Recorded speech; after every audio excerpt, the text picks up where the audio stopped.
in advanced form of bargaining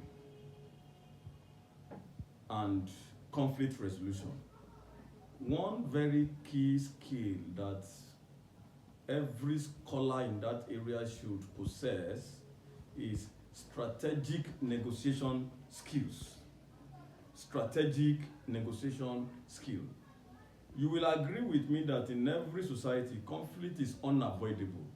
Conflict is inevitable. Individuals, groups, organizations, states, they pursue different interests. They pursue different values and they pursue different objectives. Okay? Even though violence is not the best way to arrive at certain, resolutions, we all know that conflict can never and will never be out of human society. In other words, conflict will continue to be, part of human society. And in advanced bargaining and conflict resolution, I said, negotiation is very key. Negotiation is not merely ordinary Japano discussion. No. Negotiation is not a discussion that you just embark on casually. Negotiation is nothing but a carefully planned process that must involve, number one, communication. Number two, it must involve persuasion. You have to persuade individuals. It must involve tactical thinking. And it must involve problem solving. It must involve ability of the parties to reach compromise. You take some, you lose some. Are you getting me now?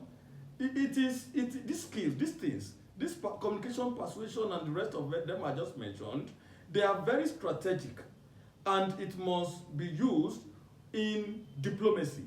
If you want to become a diplomat, you must know and have the ability of negotiation, because it is part of what you will be doing in day-to-day activities as a professional diplomat. And if you are not a diplomat, if you are a business person, you must also have the ability of what I called strategic negotiation skill, because every business person is a strategic negotiator. Strategic negotiation is also used in military and security operations. If you want to be a successful soldier, you must know how to do negotiation. You must know how to do negotiation if you want to be an international relations person, if you want to be a community leader. The ability to negotiate effectively is therefore an essential skill for leaders, for diplomats, for security personnel, for administrators, for mediators, for policy makers. Then the question is, what is negotiation?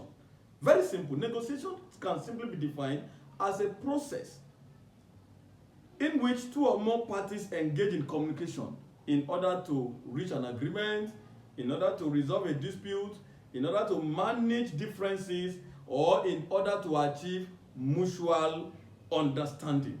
In fact, husband and wife without negotiation skill will fail as a couple. Therefore, negotiation involves dialogue. It involves bargaining, it involves exchange of ideas, it involves concession, it involves decision making, and it involves persuasion. You persuade your fellows. Okay? And I must tell you that it is one of the oldest methods of settling disputes in human society. For example, workers must negotiate salaries with employers if you want industrial harmony.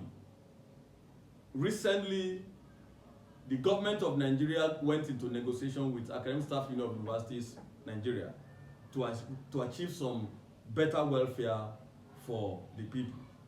So those who represent both the government and the staff union all have negotiation skills.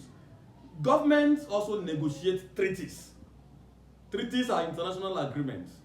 And before you sign that thing, you must have done a whole lot of communications. You must have done a whole lot of negotiations. Okay? It is important to note that as an administrator, as a military leader, as a community leader, as whatsoever you find yourself and you are to do negotiation, you must be strategic with your negotiation. Therefore, there is something called strategic negotiation. And what is strategic negotiation?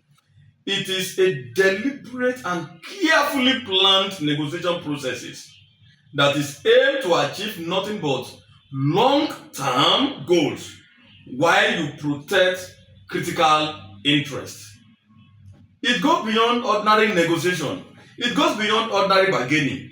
It involves planning. It involves intelligent gathering. It involves tactical communication. It involves psychological understanding of both parties. And it also involves analysis of power relations as well as risk, assessment. Now, what are the characteristics of strategic negotiation? Number one, it is goal-oriented. Every negotiation has to be specific. It has to go with the smart objective of what that negotiation tends to achieve. For example, negotiators must know what they want. Negotiators, they must know what they can compromise on. And they must know what they cannot surrender.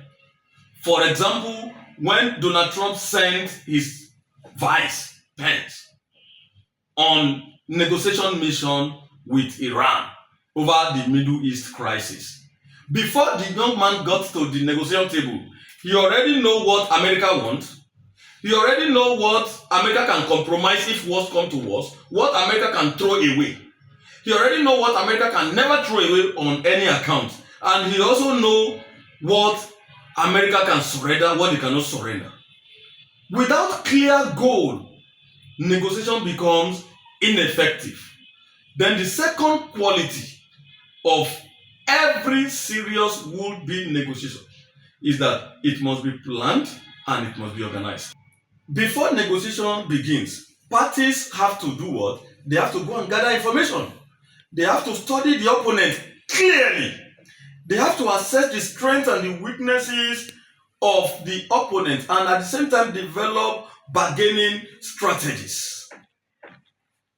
Like I normally say, it's one of the things I coined for myself. I said preparation usually determines success. If you are having an examination next month and you are not preparing now, you are definitely preparing to fail. And another quality of a good and strategic negotiation is interest-based. Every good strategic negotiation focuses on underlying interests rather than emotional reactions or rigid positions. No, you cannot go into a negotiation table with rigid mind that is either I achieve 100% or nothing. No, you don't do that. You have to go there with flexible mind and not rigid mind. For example, in a community conflict over land, it usually involves economic survival. We all know political influence, cultural identity, and security related concern. You have to understand interests and know how to make compromise so easily. Another very important characteristics of strategic negotiation is that it is always dynamic in nature. You cannot say negotiation is one-way traffic. No. Negotiation conditions may change due to political development. It can change due to economic pressure. It can change due to public opinion. It can change due to external intervention. It can change due to security situation of that time. America cannot insist that the Strait of Hormuz will have to be opened by fire by force. No. If that is their present position, something may happen in the future and they change that thinking and decide to do, okay, let us leave it to Iran and reach some level of agreement to say, okay, maybe everybody should be paying certain amount of dollars to pass through the Strait of Hormuz. That is what I mean by saying negotiation cannot be, static but dynamic in nature. Things are bound to change. And negotiation most times is power influenced. Yes, power always affects negotiation outcomes. Those who are very powerful, they have economic strength, they have political authority, they have military capability, they have public support. Sometimes those things affect negotiation. And apart from that, The core objective of every strategic negotiation is to, number one, resolve disputes peacefully. Number two, prevent violence. Number three, promote cooperation. Number four, protect different interest groups within an organization, in a community, in societies, and so on. And apart from that, it is to also reduce tension, build sustainable relationships, achieve favorable agreements in case of issues, crisis, then to promote peace and stability in our society.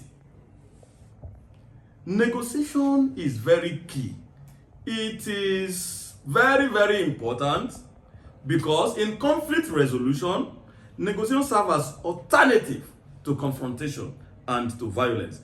And of course, humans are better together than fighting each other.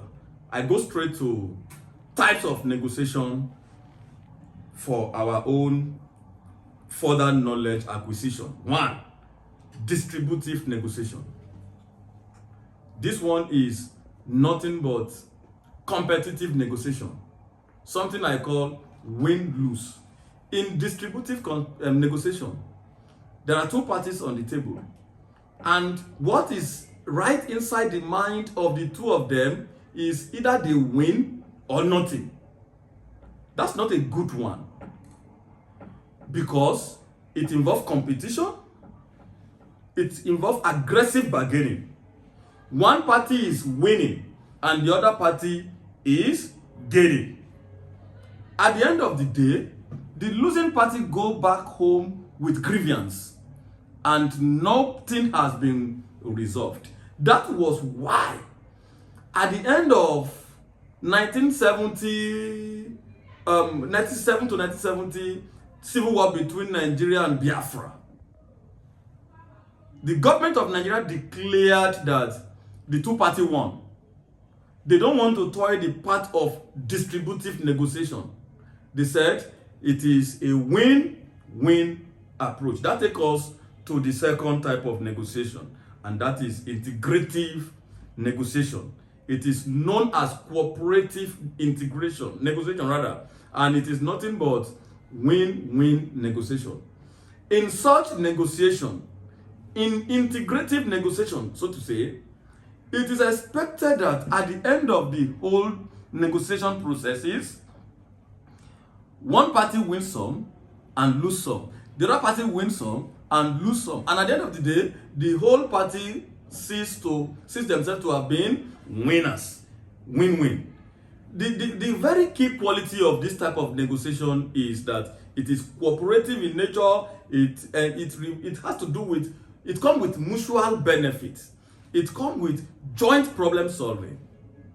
This kind of thing is common in peace negotiation, diplomatic settlement, organizational conflict management. The third type of negotiation is multi-party negotiation, and this has to do with several parties, negotiating simultaneously.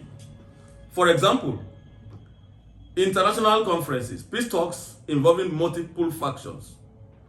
Like when we talk of multi-party negotiation, the conflict is involving several people already, several organizations already, several parties already, and concurrently, negotiation over the same matter is going on in different places at the same time. But this is a very serious issue because it is always more difficult. Many interests may be difficult to be managed. Then the fourth one is positional negotiation, where at the negotiation table, parties they are there with fixed positions. And to now make concessions become problem. But at the end of the day, they struggle to make concessions. But the concessions are gradual. And you know, when I say concession, you know what I mean. I mean things they can shifting ground. If I want to leave this marriage, okay, I don't want to leave this marriage. Or I want to go away from this marriage, but if he can be giving me 1 million naira every month, I may shift position. That is what they call positional negotiation. Another one is interest-based negotiation. It is focused on the needs and interest behind every position. This one encourages, cooperation, understanding. It encourages creative solutions. Now it's expected that every administrator, just like I've said, everybody in position of authority must have the knowledge of strategic negotiation skill. Now, this knowledge required or involved stages. It passed through several stages. When you must do strategic negotiation, the first stage of it is preparation. Stage 1, preparation. This is the foundation of every successful negotiation. Preparation must involve, number 1, defining your own objective, gathering information, assessing the risk involved, understanding your opponent very well. Then you now develop your own strategies. Then you identify alternatives in case your position is not acceptable and the other party refuses to shift ground and you are interested in making peace. Then you will now take your own alternative to the table. Like I always say, poor preparation leads to failure. Then stage 2, opening and relationship building. After you must have prepared properly, you will now reach the next stage, which is opening and relationship building. And at this stage, parties now start establishing contact. You know, if you don't establish contact, you cannot reach negotiation. You cannot reach like if somebody is kidnapped, you need to establish contact with the kidnappers before you can start any discussion. Then after establishing the contact, you now set some ground rules and discuss it. Then you will now present your initial positions to the parties. Now, the third stage is bargaining and discussion proper. This one is the core stage of negotiation, where parties present their demands, they exchange offers, parties now debate issues, then parties now begin to make concessions, because in negotiation, concession is unavoidable. ASUU cannot come to federal government and say, okay, our lecturers, the list should be collecting 10 million. And at the negotiation table, they insist on 10 million. No. They will have to shift ground. Okay, if you give us 3 million for young lecturers, we manage. But you say your interest is 10 million and you stood by it. No. That's why I said at the negotiation table, concession is very key. You must shift ground. The fourth stage is problem solving stage. And at this stage, negotiators attempt to identify common ground and workable solutions. At this stage, at this problem solving stage, if you want to solve problem, you have to be flexible. If you want to solve problems, you have to be creative. And if you want to solve problem, you must cooperate. So the problem solving stage is a stage where you must develop, you must display your flexibility, you must display your creativity, you must display your cooperation, your ability to cooperate with the parties involved. And of course, the fifth stage is the agreement stage. Come on. When consensus is reached, when terms are finalized, when agreements are documented, when commitments are made. And of course, the sixth stage is that of implementation of what is documented. At this stage, agreements are respected. For example, when ASUU sign agreement with federal government, the next thing is to inform the necessary authorities to start paying a new salary. If that is not, implemented, there's problem. The implementation state ensures that agreement are what? Respected. And it will involve, or sometimes it may involve, monitoring, enforcement, and verification. Without implementation, there's problem. Negotiation loses meanings. When there is no implementation, then all what you have done at the table become useless and of no, value. Anybody who is at the position of authority, any leader, business authorities, administrators, military leaders that is in the position of, strategic negotiation must possess certain vital skills. The first skill is communication skill. I must have said that before. Negotiators must know how to first speak clearly, listen attentively, present arguments logically, understand non-verbal communication cues. Let me tell you guys, poor communication can worsen conflicts. When you don't know how to talk carefully, conflict may even escalate. The second essential strategic communication skill is what I call persuasion skills. Negotiation must involve influencing others. Persuasion may be logic, fact, emotional appeal. You must also apply diplomacy. Then negotiators must have what I call emotional intelligence. Ability to understand emotions, to control reactions, to remain calm when you are under pressure. Emotionally intelligent negotiators, they will do everything to avoid, escalation. Then every negotiator, every strategic negotiators must have analytical skills. They must analyze interest, they must analyze risk, they must analyze alternatives. They must know how to analyze possible outcomes even before the negotiation is concluded. Then they must also have another skill I call problem solving skills. And they must identify creative solutions. They must know how to reach, consensus. Then they must also be patient and self-control. Negotiators must have the ability of patience. They must control themselves. Impatience weaken bargaining positions. Strategic negotiators remain disciplined and composed. They must also be aware of the culture of their region. They must understand the religion, the customs, the language, the communication styles of where they are operating. And one very key thing that will also catch your interest is negotiation strategies required by different, crises.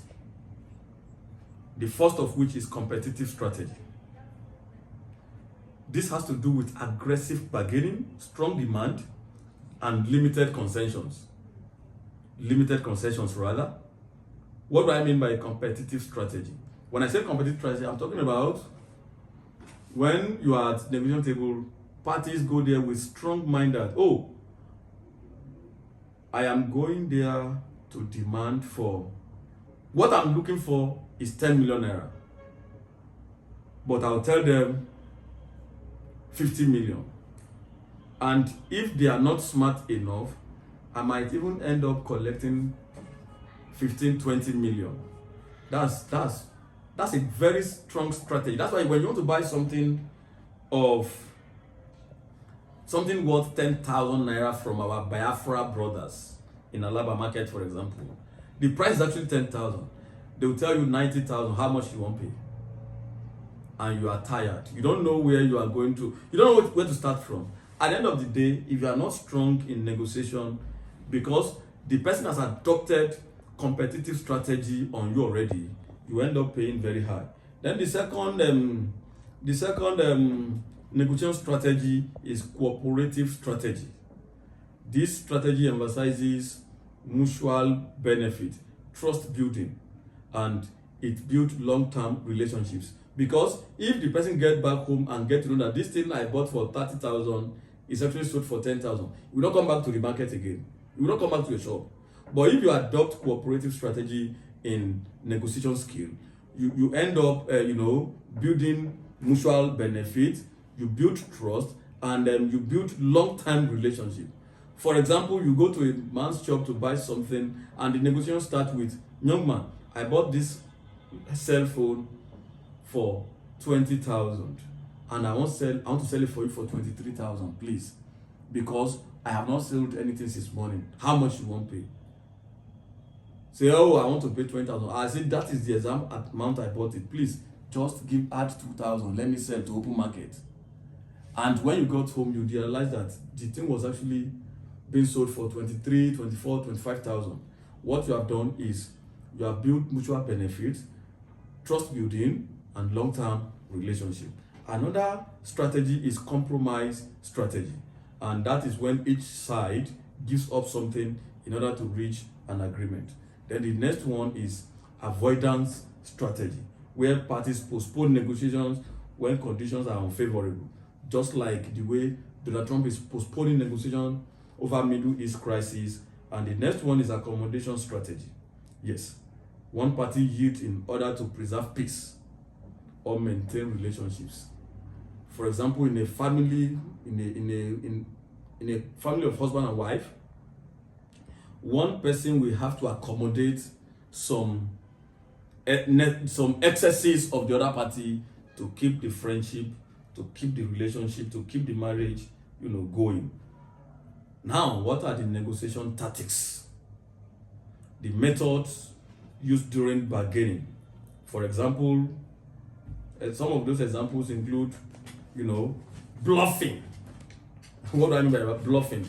Pretending to possess greater strength or better alternatives, even though you don't have option.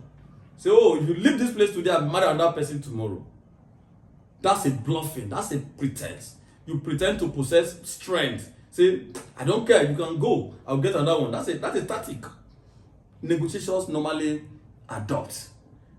Another strategy, another tactics they adopt is deadlines. They use time pressure to influence decisions. Say, after today we are going on strike. You better allow us to reach a compromise today. Then the next tactic is anchoring, when they begin with extreme demands to shape bargaining expectations.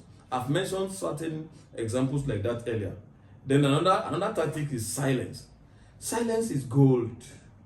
Silence sometimes means a lot of things. When parties or a party keep quiet, keep silence, you denied me of promotion, I know I deserve it, you goofed by not giving me what belonged to me, and instead of me to take some drastic measures, I kept quiet and I'm looking at you.